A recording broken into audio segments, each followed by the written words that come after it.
बिहार में पिछले 15 दिनों में ही 11 पुल ढह गए हैं। इसे लेकर राजनीतिक बयानबाजी चरम पर है। विपक्ष के नेता तेजस्वी यादव डबल इंजन की सरकार की विफलता की ओर इशारा कर रहे हैं, तो सत्ताधारी दल भी पुराना इतिहास याद दिला रहा है।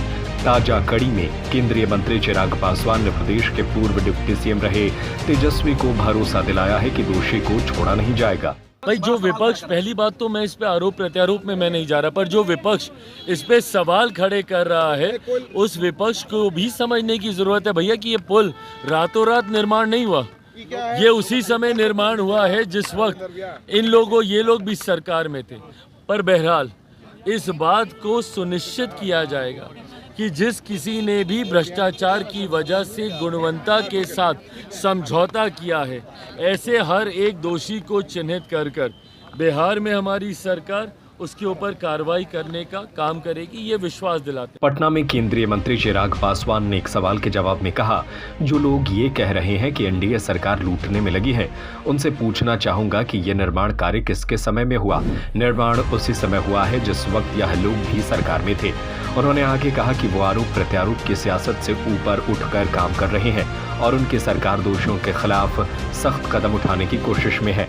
भाई, जो लोग बोल रहे हैं कि लूटने में लगे हुए हैं, ये पुल का निर्माण या निर्माण कार्य किसके दौरान शुरू हुआ? भाई, यही लोग तो उस वक्त सत्ता में थे ना, जिनके समय पर ये पुल बना।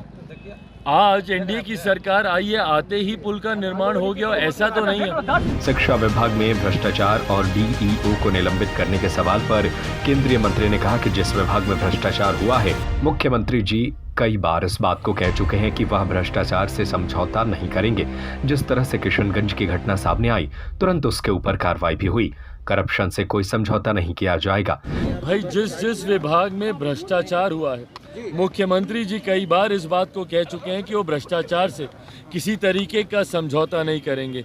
जिस तरीके से किशनगंज की एक घटना सामने आई, तुरंत उसके ऊपर कार्रवाई भी हुई है।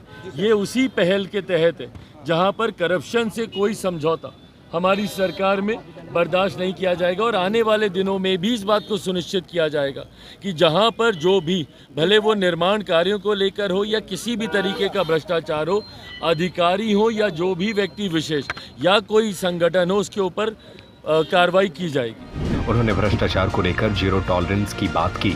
बोले, हमारी सरकार आने वाले दिनों में इस बात को सुनिश्चित करेगी कि जहां पर जो भी, भले वह निर्माण कार्य को लेकर हो या किसी भी तरीके का भ्रष्टाचार हो, अधिकारी हो या जो भी व्यक्ति विशेष हो या कोई संगठन हो, उसके ऊपर कार्रवाई की जाएगी। पिछले 15 दिनों में ही बिहार में 12 पुल ढह गए हैं, जिसको लेकर के विपक्ष लगातार सरकार पर हमलावर है।